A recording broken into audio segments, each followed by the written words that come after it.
Hey all, welcome to ShareTreck. This is Raj here, and with me I have Sandeep, and Sandeep is going to talk to us about Nvidia today. He's done some soul searching and some researching. So, Sandeep, please take it away. All right, thank you very much, Raj. Great introduction. And today we're going to talk about the stock where we've covered a lot on the channel, but for a good reason. It's the stock of the year of the last, I'd say maybe 18 months or so. And it might be a stock for hereafter, future. Just a little thing about the Q1 earnings report. Nvidia had an explosive year and a great quarter with a beat on earnings to no big surprise because they beat usually, but just a few quick numbers. Actually, I heard this on Bloomberg where Nvidia currently has a greater market cap than both Amazon and Tesla combined. And its market cap is actually greater than the entire annual GDP of the country of Canada. Yes, my country. One Nvidia is greater than the entire output of Canada, which is great, which is just insane.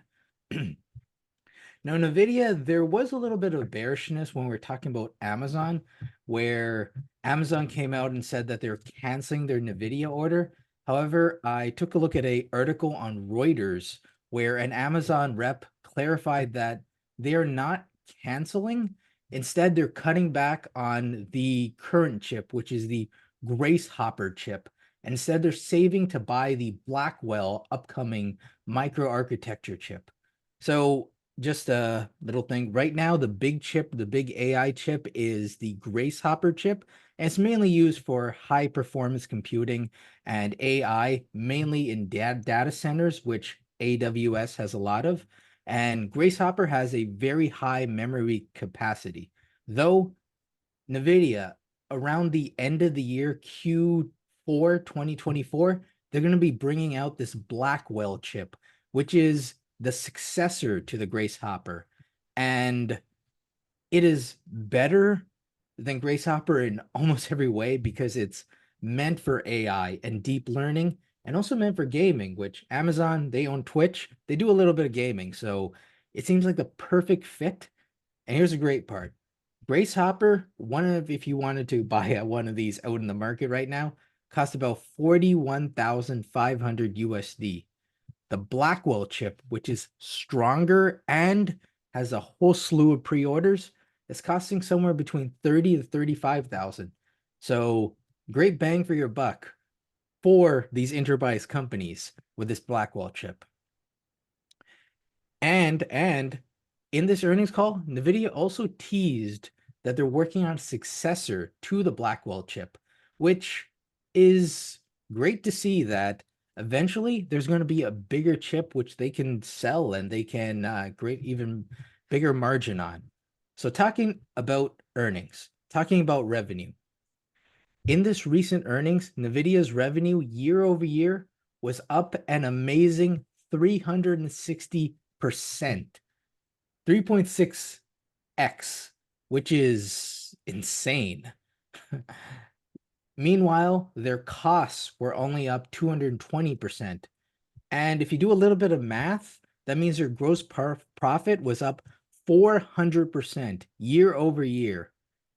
And kind of makes you see why this is the one stock to rule them all, as one of my friends would say. Net income up 720%.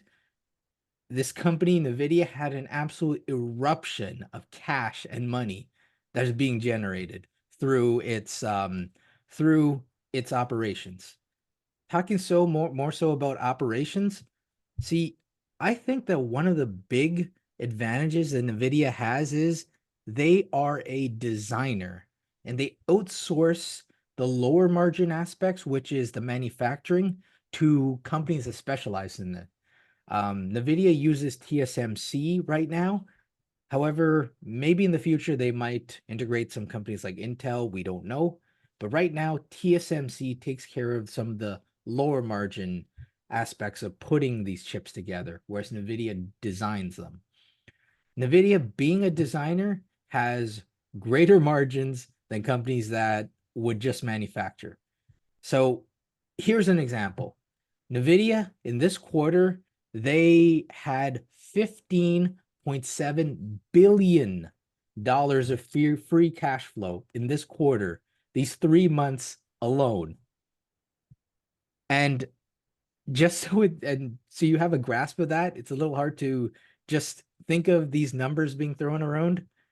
That's more free cash flow in 1 month than some companies do in an entire calendar year. And not just any companies, more than some of these manufacturing companies do, like Intel, Tesla, GM, and Ford, an entire calendar year. Nvidia generates more in just 1 month. Nvidia also generates greater free cash flow than TSMC. So Nvidia, it knows what it's good at, and it does that. Talking a lot about the numbers because I like seeing these numbers. 5.4% revenue growth this quarter, just in the first 3 months of the year. But Nvidia is forecasting 7.7% revenue growth in the next quarter, which is greater than this one.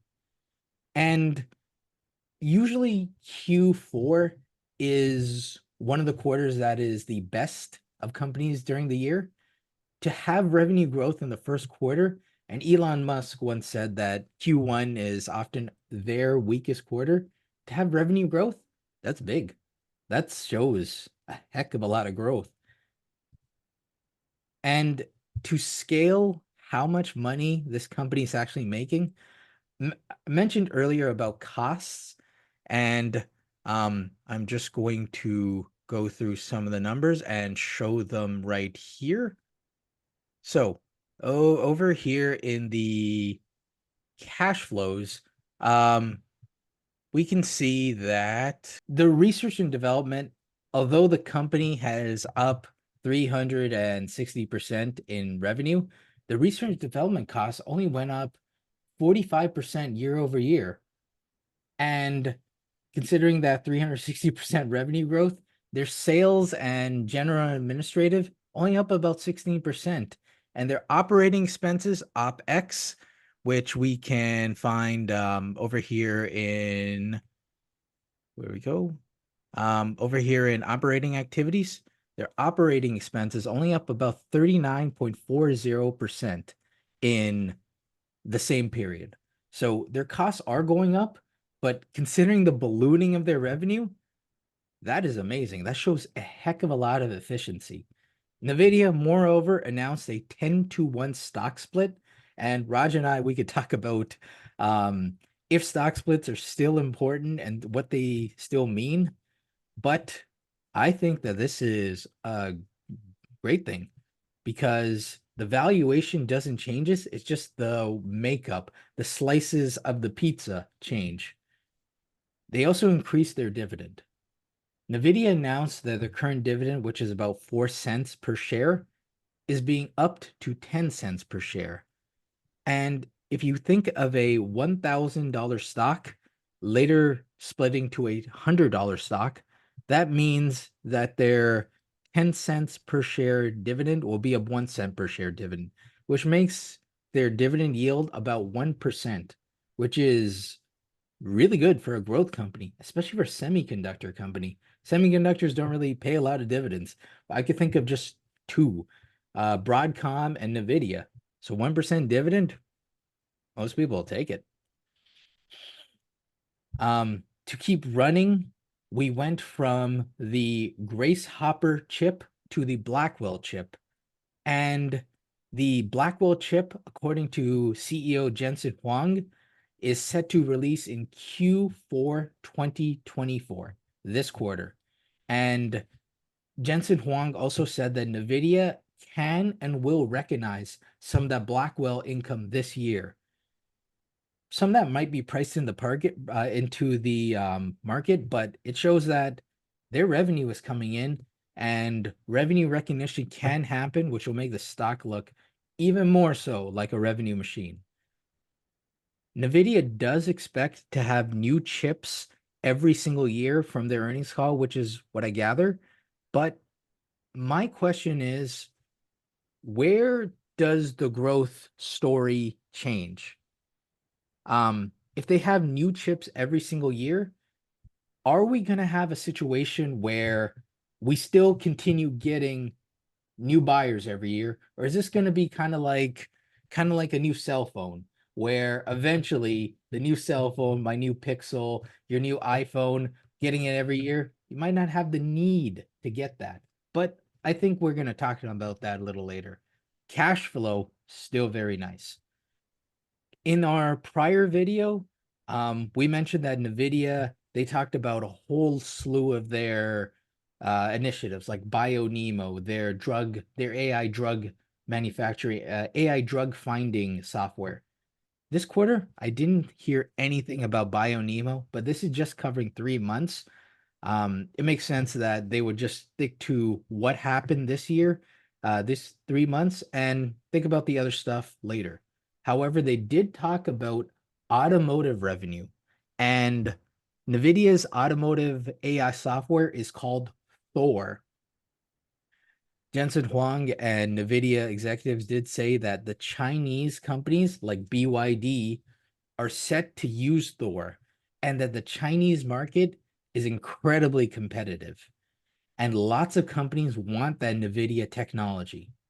NVIDIA, they have this way that's a little different than Tesla, where Tesla, they test their FSD software by going out there and driving the cars and having drivers send back data. However, NVIDIA, they have just simulations, and they believe that simulations are the ideal way to gauge this because, and this was a defense that really spoke to me, really poignant defense, where when people are doing full self-driving, whether in a Tesla or something else, if the car is unfortunately about to crash, the driver goes in and takes over and you don't get all the data. In these simulations, they let their cars crash and learn. And that was jarring. The way that NVIDIA just thinks ahead and just utilizes and leverages their simulation technology can be huge. Speaking of Tesla, Tesla did buy about 35,000 H100 chips. Now, I don't know if this technology is going to end up being like a partner to Tesla or a competitor to Tesla. And that's something which I think could be huge for Tesla if it's a partner, but very damaging to Tesla if it ends up becoming a competitor. Nvidia, I did see that there's some insiders selling from their investor relations and SEC filings, though it wasn't really that many. So I think that the insider selling story is nothing to be running uphill about. Now, I'm going to get into what my problem I found was a little bit with Nvidia. Beautiful company, cash machine, 340% increase in revenue year over year. Pardon me, 360% increase in revenue year over year is insanity. I don't think many companies can do this. But my issue is about evaluations. I've got my PE stock evaluation, and I've got Nvidia again over here.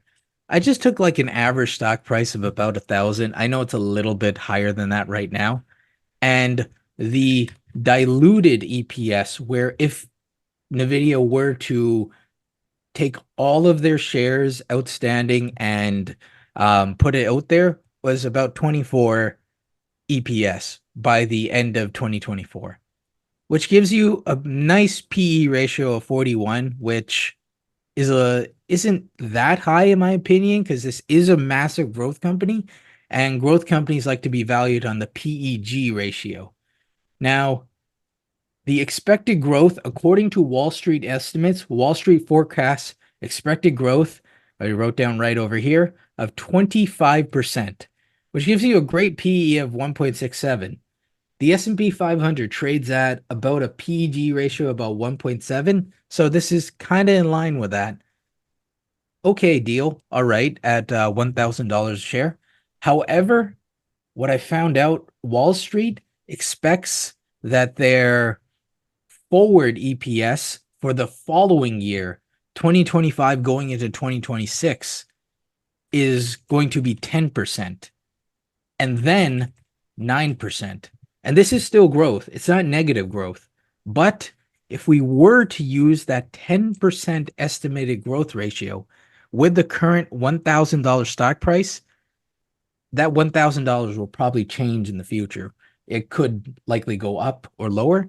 But if we use that 10%, we get a PG ratio in the fours. And that is kind of high. I don't know when Wall Street's going to start pricing that in, but that's something I'm a little bit concerned about as a fundamental investor. So, and I mentioned earlier that the concern is that we don't want, right now, Wall Street's thinking people are going to be buying new chips every single year. But if it gets to the point where the new chips end up being like the new phones, where the consumers start to feel, hey, maybe I don't need the new phone every single year. Maybe I don't need the new chip every single year. If that event were to happen, that could really change the growth story for Nvidia and the sales story for Nvidia. So I'd like to bring up one final point, which is the story of, I don't know how many people know about this, but it's an event called Marlboro Friday. Back in the early 1990s, we had this company called Philip Morris. It's a cigarette manufacturing company. And Philip Morris was projecting revenue growth and earnings growth every single year, every single quarter. And their stock would just go up, go up, go up. But one Friday, April 2nd, 1993, Philip Morris announced that they are taking a 20% price cut to their product. They're saying we couldn't compete with generic brands. And that brought the stock price down 26%. So this growth story for Nvidia is beautiful. And I see it I forecast it happening for a long time. However, if that growth story were to change, I think an event like Marlboro Tuesday is something that to be feared about, where that 10% growth could really change the valuation. Nvidia, beautiful company. Oh my goodness. The amount of cash this generates is just great. Efficient company. But the valuation, the $1,000, soon to be $100 per share, if it were to not get the same growth estimates, that's something to consider. But I like the stock. Raj, I want to bring you in, and what is your opinion about this? The one stock to rule them all, Nvidia. I was listening to what you said, Yeah. and the forward PEG for other companies also that I saw on your spreadsheets were equally aggressive.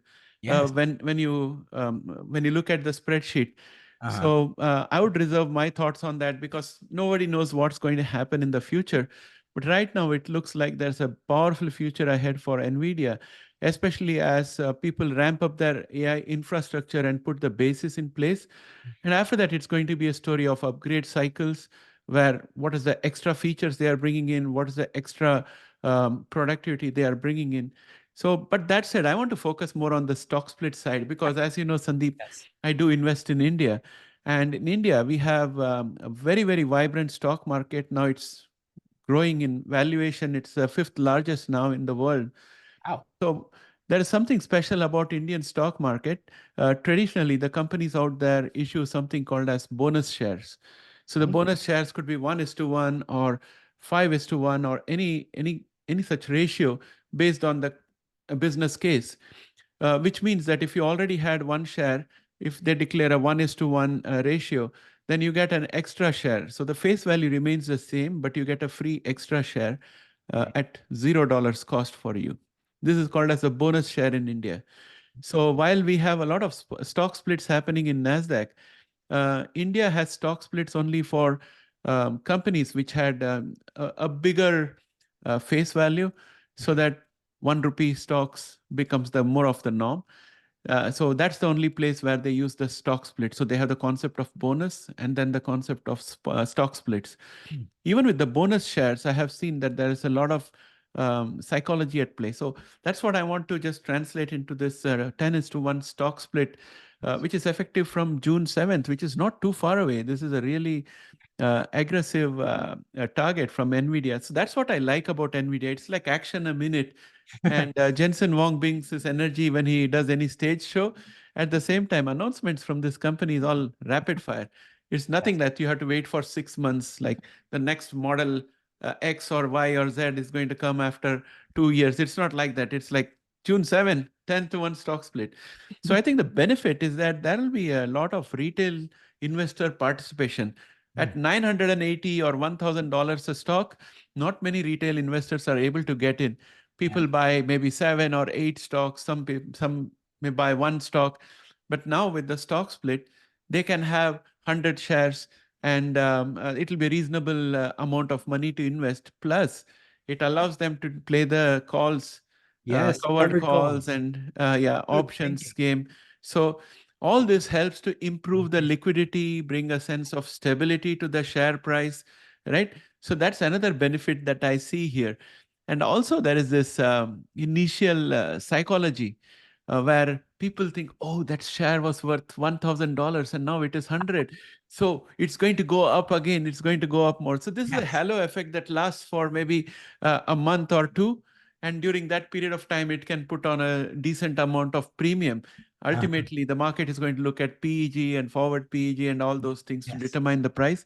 But in the short term, I see those kind of things. And what's more, I saw a survey from the Gartner Group, and it was a recent report in which they said that if you look at the overall worldwide market size in terms of revenue for AI chips worldwide, it's going to grow at around 26%.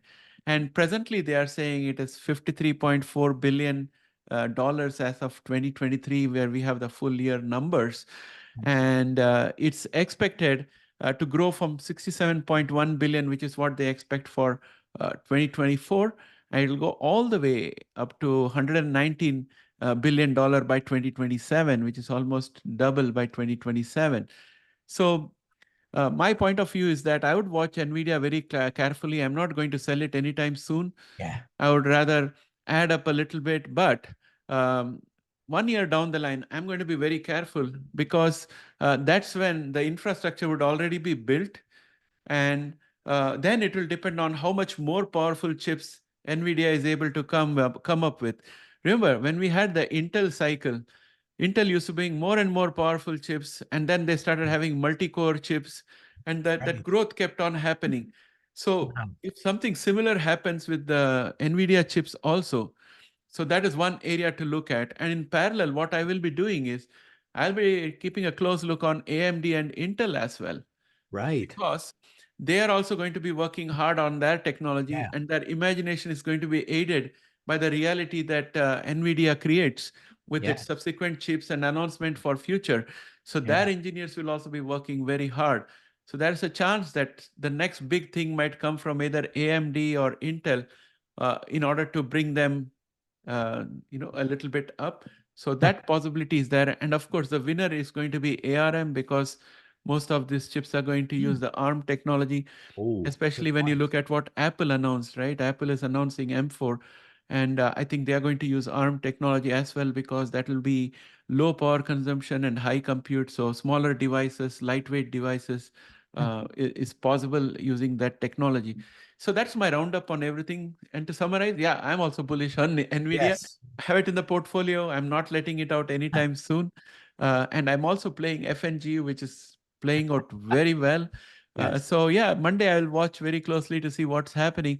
If I think any drop is likely to take place, then I'm trying to sell a little bit so that I can buy it at a lower price. And if I miss the opportunity to sell, then I'll do a dollar cost averaging, put a little bit more money and bring up my holdings. So that's the game plan. Though you mean Tuesday, because Oh Monday, yeah, Memorial Day. Yeah, yeah, Tuesday. I mean the next Memorial Tuesday. Day to American Yeah. friends. So that's all from me, Sandeep. So unless you have anything else to say, then we I'm can. I'm bullish on the company. Stock splits are great. Not I did hear the defense once from a friend of mine who said stock splits don't mean anything because of fractional ownership now. Though, as you were mentioning the example of India, not all brokerages have that. So stock splits, I think, still mean something. And I'm bullish on Nvidia. I'm interested to see what happens in the future. And I really want Nvidia to mention more about their BioNemo and their other little models in their next earnings report. Right. Yeah, that sounds good, Sandeep. So it was a wonderful roundup. Thanks for coming back again, Sandeep, and doing this video for our channel. And thank you, viewers. And we'll catch up with you again in the next video. Bye for now. Bye, friends.